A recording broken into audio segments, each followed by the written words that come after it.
Hello, everyone. Welcome to In the Trenches, Kroll's weekly cyber threat intelligence briefing. My name is Laurie Iacono. I'm an Associate Managing Director of Threat Intelligence, and today I am joined by my colleagues Mukesh Nagar, Dave Truman, and Ryan Hicks, also from our CTI team.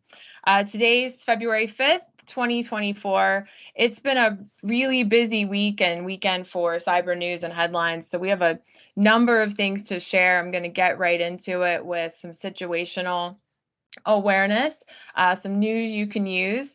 So if we look at some of the headlines that we've been tracking, the first one here is that a threat actor affiliated with the group that Kroll tracks as KTA243, also known as Scattered Spider or Octo Tempest, has been arrested. So this was a 19-year-old from Florida, Noah Michael Urban. He's charged with conspiracy to commit wire fraud, and aggravated identity theft for his activities with that group, and he faces up to 20 years in prison if convicted. The next thing that we're following here is a newly publicized critical flaw in GitLab. And here on the slide, I have all of the different software versions that are impacted, as well as information about that CVE number. You can see there the CVSS score is 9.9, so that's definitely a big one. So this is one that could allow an authenticated user to write files to arbitrary locations on the GitLab server while creating a workspace. As of now, we are not aware at the time of this recording. There's no proof of concept. We have not heard reports of this one being exploited in the wild. But still, we recommend that if you have this in your stack anywhere, we do prioritize patching for this one because the risk with this particular software and vulnerability would be supply chain attacks, proprietary code disclosure, the leak of API keys, and other malicious activity. The third one that we're tracking here for situational awareness, and this one is definitely a developing story, but on Friday, reports began to circulate that AnyDesk may have fallen victim to a cybersecurity breach, and they have since confirmed that they were victims of a cyber incident. So AnyDesk, for anyone not familiar with that, is used for remote support. This is a tool that's also very popular among threat actors, as many of them will use tools like this for persistent access while they're in a compromised system. We especially see a lot of that activity among the ransomware actors using this tool. AnyDesk has reported that source code and private code signing keys were stolen during this attack, and they have brought in a third-party firm to assist with incident response.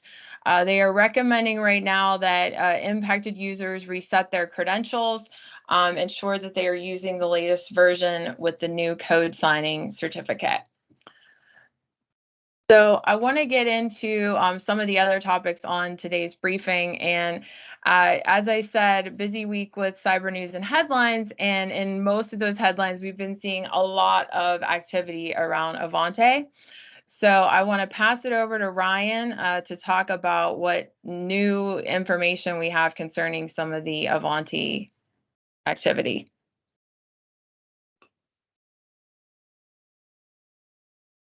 Thanks, Laurie.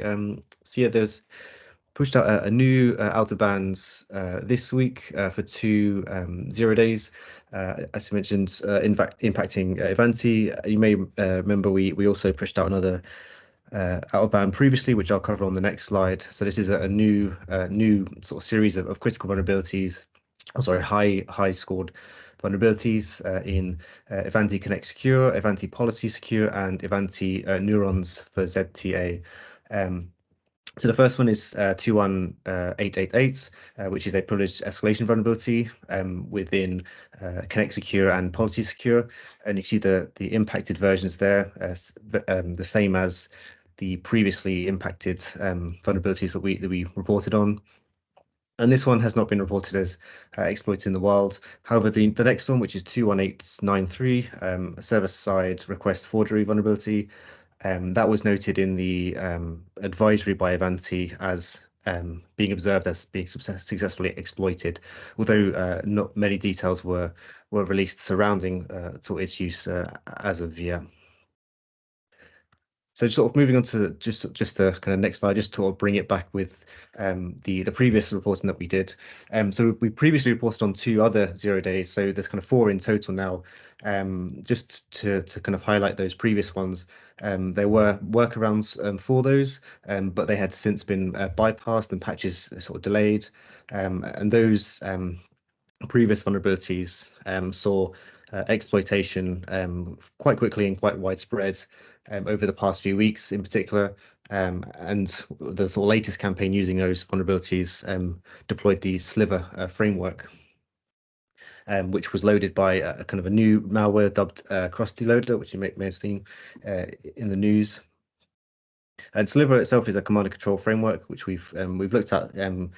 I think middle of last year, we're reporting on it quite a bit, sort of similar to Cobalt Strike in that it's has a range of kind of those post-exploitation capabilities for a threat actor to use. And kind of combining all the vulnerabilities, so patches became available last week for all vulnerabilities, including the latest out of band I mentioned on the previous slide. And just to note, if you are running any of the impacted software, the list on the previous slide was kind of covered all those vulnerabilities really.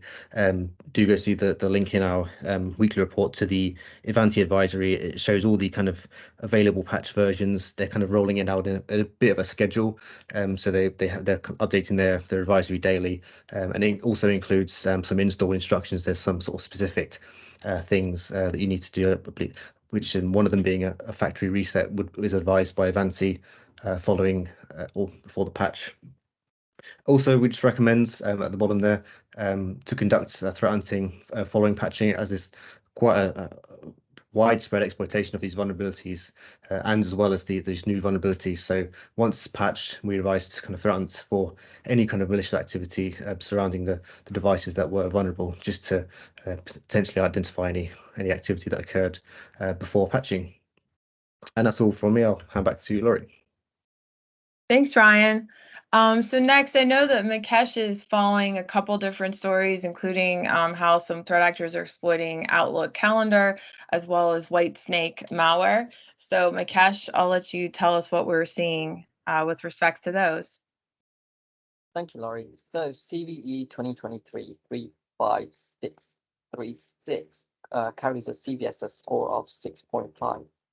This is a vulnerability of the calendar sharing function within Microsoft Outlook, where adding 2 headers to an email directs Outlook to share contents and contacts a designated machine, creating an opportunity to intercept an NTLM version 2 hash.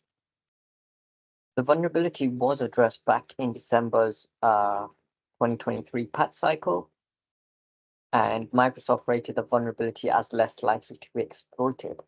However, researchers at Varonis, who discovered the vulnerability initially, released a technical write-up of this vulnerability in January 29th of this year.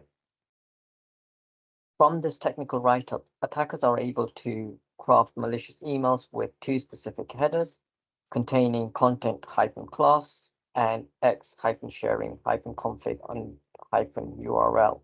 Within the headers that, when opened by a victim, can trigger an authentication attempt to an attacker-controlled server, leading to the exposure of the victim's NTLM hash. Now, the NTLM hash can be cracked offline to reveal the victim's password, or used in a pass the hash attack. A POC of this vulnerability was released publicly on GitHub, and although it is a very simple shell script, the script can automatically generate malicious emails with the attacker-controlled server configuration to receive the NTLM hash, and therefore drastically lowering the technical barrier of entry to exploit the vulnerability. What we do recommend is to install the latest patches on your Windows system, especially patches to fix CVE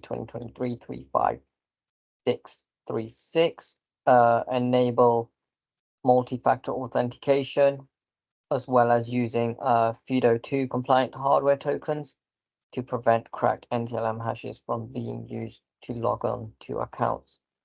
We also recommend to block external calendar sharing invites. This can be achieved by blocking out .xml file attachments. And over through our next story. Next slide, please. So our next slide is the malware spotlight. And in this week's malware spotlight, we're covering WHITESNAKE, a info stealer which was initially built for Windows, capable of evading antivirus programs, which communicates with C2 servers. Now has the functionality of utilizing the Tor, as well as being targeted for Linux operating system. Now, WHITESNAKE's primary purpose involves extracting information from compromised endpoints and carrying out diverse commands. The sought-after data predominantly includes information from web browsers, cryptocurrency wallets, browser add-ons, and crucial applications such as Discord, Signals, and Telegrams. Researchers at JFrog discovered the InfoStealer was also being packed and distributed through 22 separate Python packages under the author names with WS your name, developer _ Python _ Telethon, Santic 12, Brazil, and Portugal. Now, carrying out some code analysis on WHITESNAKE, we observed that WHITESNAKE implements some obfuscation techniques through the use of single letter variables, as well as including complex function and also redundant functions, throwing malware analysis and researchers off the tracks of how they are intending to evade detection technologies. During the extraction of the stealer's main function method, there is an anti-VM method which is invoked to prevent malware from running in virtual environments. This function employs Windows management instructions, so WMI queries, to retrieve the system's manufacturer and model information. Subsequently, it compares these details with a predefined string associated with virtual machines. If a match is detected, the malware terminates without proceeding with any further execution.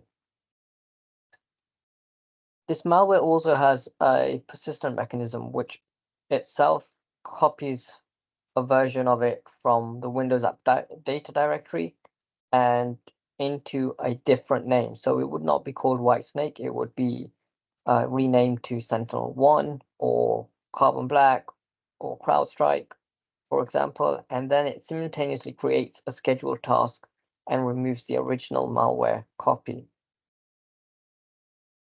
In a more recent update to the malware, additional functionality to be able to restore Google account tokens, allowing actors to gain persistence hold on their Google accounts even after users have reset the passwords. So yeah, this malware InfoStealer is pretty scary. However, as long as we keep up to date with our patches and installs and ensure that we employ a safe code distribution, and when installing packages from open source, you should remain protective. That's all from me, Laurie. Thanks, Mukesh. And I know we've covered a lot of CVEs this morning, but Dave, I know you're looking into yet another one. So can you tell us what you're researching right now? Yep, certainly. Qualys disclosed a local privilege escalation vulnerability in Glibc, the standard C library used across most Linux distributions, with a CVE number of CVE 2023-6246. The vulnerability is present in unpatched installations of the 2.36, 2.37, and 2.38 versions of the library. Due to the vulnerability being present in a core component of most Linux distributions, it has potential to be widely present. However, after checking several distributions, Kroll CTI found that not all distributions are vulnerable, as many of the more stable server distributions use glibc versions prior to 2.36 and thus are not susceptible.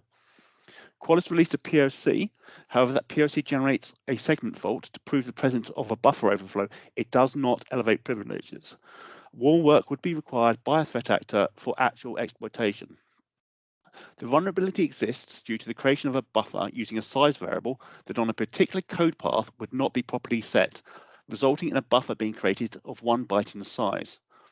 Since vulnerability will only be present on GNU Linux distributions, some Linux distributions, organizations should take steps with their vendor to find out whether or not they are vulnerable, and if so, take appropriate steps to update their systems. Thank you. Laurie? Thanks, Dave. So we're going to go into the ransomware roundup next. So the first thing that we're looking at in ransomware is a new data leak site that was published just last month. This is going by the name of Underground Ransomware. We don't know too much right now about this particular group, so we're continuing to monitor, and we'll update everyone as appropriate. And then finally, last but certainly not least, I do want to talk about some activity that we've been seeing with respects to Akira ransomware. So we began to see modest increases with Akira ransomware beginning in early Q4 2023. And then more recently in January, we have seen a spike in activity related to this. This also seems to coincide with some reporting from other incident response firms. It does seem like this group is on a bit of a tear in activity right now.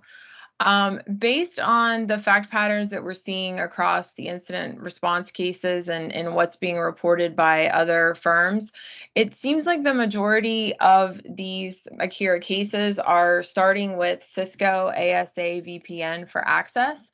It's likely that the actors are either using valid credentials that they're finding on the dark web, or they're conducting brute force attacks. They definitely seem to be taking advantage of VPNs that either do not require multi-factor authentication or are not patched for CVE 2023 20269 that is a vulnerability in Cisco that basically allows a brute force attack to happen. So what we're seeing within the incident response cases is we're seeing, the use of legitimate remote management tools like AnyDesk being used for persistence, advanced IP and port scanner used for internal enumeration, remote desktop protocol for lateral movement. We've also observed the use of ngrok for command and control tunneling. The exfil method seems to be WinSCP, and we are seeing WinRAR for compression. And all of this is happening prior to the ultimate payload, which is deployment of Akira. So we are recommending that organizations enforce multi-factor authentication for VPN access. If they, if applicable, apply patching for the CVE I mentioned. Also, things like application whitelisting can help detect the activity because, since actors are using these legitimate tools for persistence, if your organization knows that it does not use software such as AnyDesk, alerting on or blocking the install of that is important. Also, organizations can detect on the use of ngrok tooling and domains. And then we also recommend, network segmentation and disabling unused remote access features that will help hinder lateral movement. So this was one actually that we pushed out on social media last week. So if you are not following Kroll Cyber Risk on LinkedIn, I would definitely recommend that you do so for the latest updates. And I do want to thank everybody that has taken the time to tune in to our In the Trench weekly briefing. If you have any follow-up questions about the briefing or any other questions, please feel free to contact our team at cti@kroll.com. Thank you.